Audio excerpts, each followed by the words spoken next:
Your girl is tired. This past month, I've done 3 speaking engagements, one with a C-suite group at the Pelican in Newport Beach. It's this fancy, swanky resort where I worked with the C-suite team on leadership and communication skills. Second, led a talk with the West Valley Warner Center Chamber of Commerce on career clarity. And recently, third, I facilitated a retreat at the Lido House in Newport Beach with API government affair executives from Intuit, Coca-Cola, Turo, Edison, HealthNet, Kaiser Permanente, and East West Bank, to name a few. And I know all 3 speaking gigs, they came to me, obviously each one having their own individualized goals and challenges that they wanted to be coached on. While at the same time, all 3 had something in common. And it's been a theme a lot in my coaching. So often people think, oh, I need more money, I need more time. But actually, the challenge that I coached all of them on is how to lead, manage, and communicate with different personality styles. And I challenged each group I spoke to on, hey, what if you saw your colleagues from a place of curiosity to understand each person, create a team dashboard, and then practice communicating with each individual and team? And you're like, Elaine, wait, I want to know more. Don't worry. I share more details on how you can effectively communicate and get work done on this replay with the talk I did at the West Valley Warner Center Chamber of Commerce. And please note, I will kind of give warning that as a speaker, and if you are a speaker, you'll get me, I am always ready and flexible when things don't go the way I expect. For example, to give context, we were outside in a patio.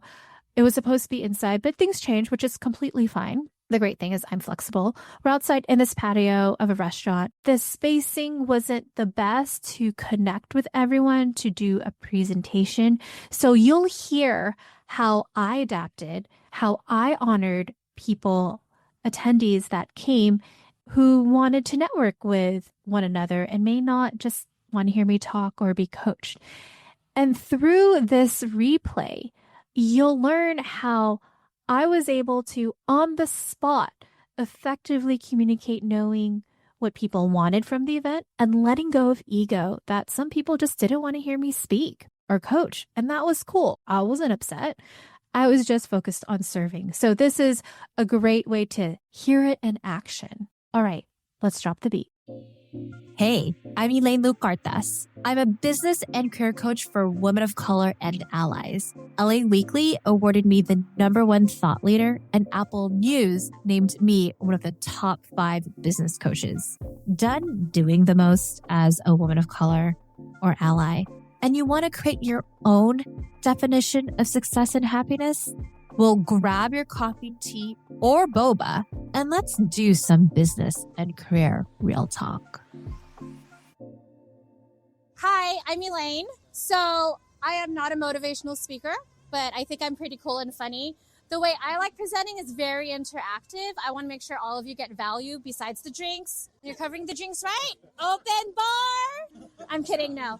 I understand when it comes to your business and career with goals and challenges, you might be shy to share. So this is a way to keep it anonymous. So I have this paper up here. On top are the goals and at the bottom are challenges. So if you could write in these Post-it papers, stick it in there. I'm going to see which ones are the most and I'll just coach you through it. Does that sound good? Okay.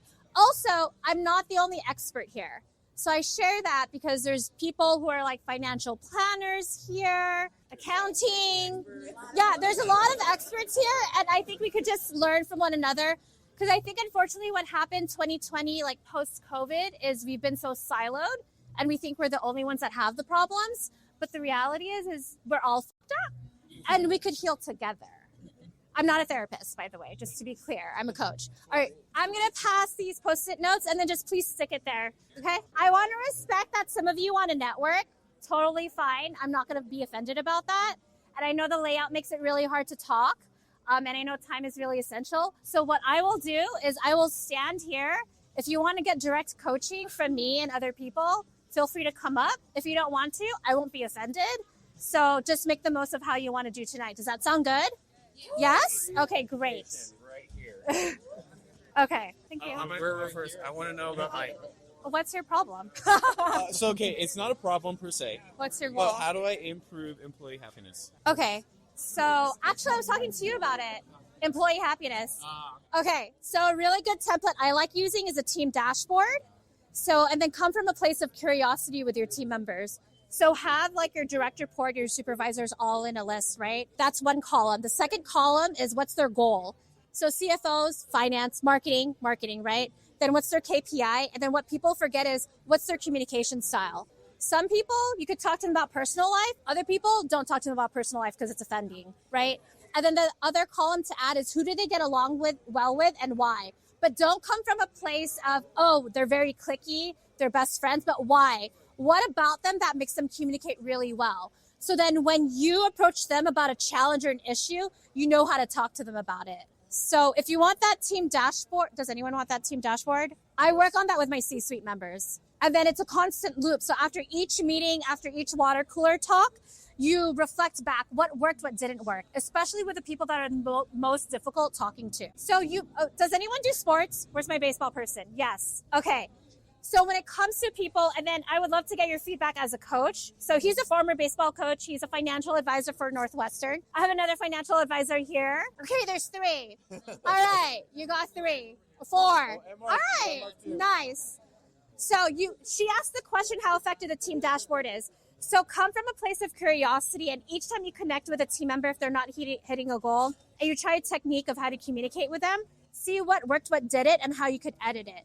Like each team member, I kind of have a profile on how I edit it. We do so much with our clients, but we don't do that with our team members. And that's where we mess up. For those people who are marketing, flattery, let's talk about our feelings, design, that's me. For those people who are the more partner consultant, they do not like to talk about their things. They only care about results. If you say no on any project that's like not a good bang with it, correct. How would you handle working with people like that who you kind of have to be a little bit more blunt and just kind of direct? Okay. But you do want to get closer to them and understand how they work. How would you navigate that? So before I answer that question, I have CPAs here. Where are they? Okay. So Cole does marketing. He's creative, very flowery if you can't tell. Look at his skin, clinique, I believe. That's what he told me. All right. I'm telling you guys what you're all doing. He wants to know, okay, I'm flowery, but if I need a goal done, how do I talk to people like you that you don't want me to get to know your personal life? And straight to the point. But that might not be you, so I don't mean to stereotype CPAs. I apologize. I just did that right now. Are you asking how to navigate someone who's a little more private? Yeah, you seem more open. I can just kind of tell, like, if I could have a conversation with you. But I'm talking about managing director, people who they do not care about personal feelings, even within their team. They want to lead and get it. Oh, you have to be. Okay. Yeah. I think it's always still nice to have a pleasantry, like, hey, how's your day going? Or good afternoon or good morning, and then dive straight in. But I would respect maybe holding back a little more, just have an initial entryway, like good afternoon or good morning, how's it going? And then getting more direct to the point. I recommend doing something called like a summary and then getting into the details with higher level professionals. So give them the summary first. Oh, the goal. What will happen or the goal, like this would happen or this is what I need. And then explain how and why you got there. Because they're so busy that get straight to the point and then get into the details a little later, or ask them when they're available to schedule 30 minutes or 10 minutes later in the day with them. I like everything. They're kind of the type that doesn't like to schedule anything, and if you reach out and ping them and they want your personal cell phone and are not giving that, look for a new job. but thankfully I don't have to work directly with them a lot, but I do like that because I've noticed when I just get on calls and boom, boom, boom, this is how they love it, and then when I ask about their team, they don't care. I've also noticed, okay, so my boyfriend is an accountant, and I notice when he asks me things, I need to say it in a stern way. Oh, yeah. Any like, oh, like even like, where do you want to have dinner? I don't know. What do you mean you don't know? I was like, oh, say it in second. You know, Like it has to be a certain tone. Very similar to that. Whereas Yeah. my team is, hi everybody, how are you? Another trick I can give you is questions. So give them a summary and questions, because then you really got a response. That's really helpful. So being more question forward also forces them to give you a response if you can form it in that way. So do you want me to reach out to someone so directly? I can give you a report. Something like that. Yeah. Having that back. Yeah. Legacy leader, I know what you're thinking. Elaine, you have such good stuff here. I want more. So if you want more tips and advice for your business, career, and life, sign up for my Gifts and Gifts newsletter at elainelu.com/join. That's JOIN. And here's 3 things you'll get when you join, because I'm like Santa Claus. I love giving. Number 1, funny gifts, because who doesn't love memes and pop culture references? This newsletter is so fetch.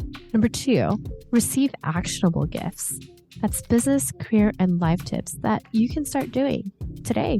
Third, the gift of me.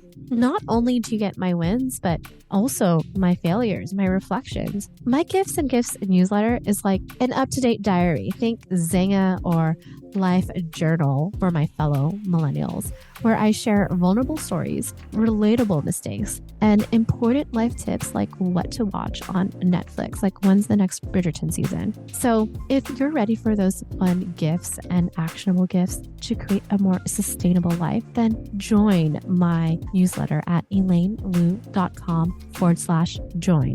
That's JOIN. All right, let's get back to the episode. And so I realize you guys don't know my background. Prior to being a coach, thank God I don't, I still don't.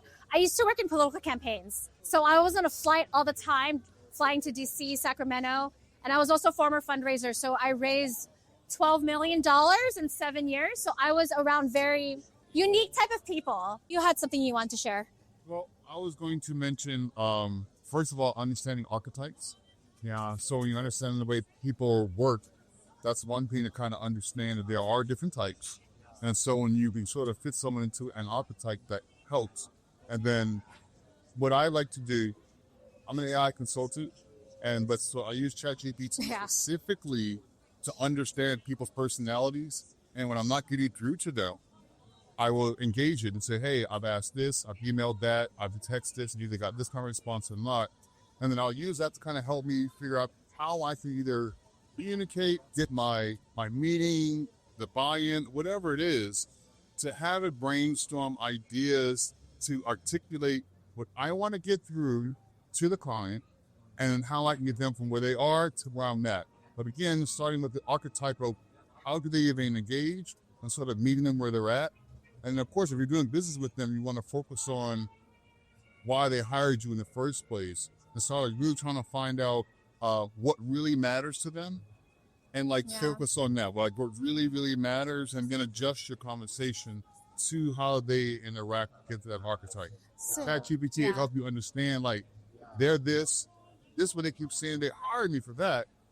I can't get them to agree to this. What should I say? What can I do? What's up? And I used ChatGPT earlier today because I was talking to a former Harvard MBA undergrad McKinsey consultant. And so I wrote the email and I knew it was too fluffy. I was like, hey, write this for a Harvard MBA consultant. Make it direct, concise. So it cut all the things and then it edited it. But I will also say when it comes to ChatGPT, don't copy and paste it. Obviously edit and change it. And or take it to Claude. Yeah. Find what you like. First of all, say what you like. Take it to ChatGPT, say improve it. Take that to Claude, say make it more human. And by then, it should end up with something that you actually want to send. Michael, what's that name of the code? So for those who don't know, I do like Claude. Claude is another AI model that is really good at making things sound human versus just completing the task. It's more about making it, you'll notice right away the tone. Not to mention, you can control the tone. Like you said, I like to call on, if I need to be more stern, make it sound like Gary Vee is talking to them. You know what I'm saying? So you can conjure up other talking styles. And again, by bringing your goals to the equation, it kind of helps you with that as well. But Claude is great for making it sound just more human. Good.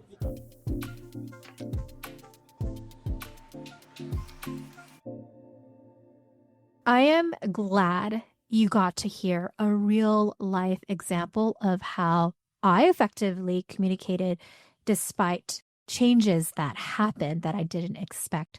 I understood being at this chamber, people had one of two goals or both. One, learn from me, and or two, network with others. And I was being mindful of that. That's why I was direct and said, hey, if you want to network, cool. If you want to get coached, come here and let me support you. Let me tell you, the number of people who came up and complimented my flexibility was a lot. And for you, I hope you as a leader get to integrate the team dashboard I shared in this episode. Practice communicating with your team members, clients, and hey, even your partner and family members. As you heard, someone even asked and questioned, hey, does it even work? Well, just like music, sports, writing, and singing, like Celine Dion and Adele, sure, they were born with this talent and this gift to sing, but it's about practicing, reflecting, refining each time, hearing feedback from the audience. And I know you're listening to this podcast right now. You're like, Elaine, you're just a natural. You're confident. No, I wasn't. I know it's hard to believe, but I was bullied. And I remember one situation in high school where I was presenting and I froze midway in that presentation. I forgot my lines. I am pretty medium brown toned.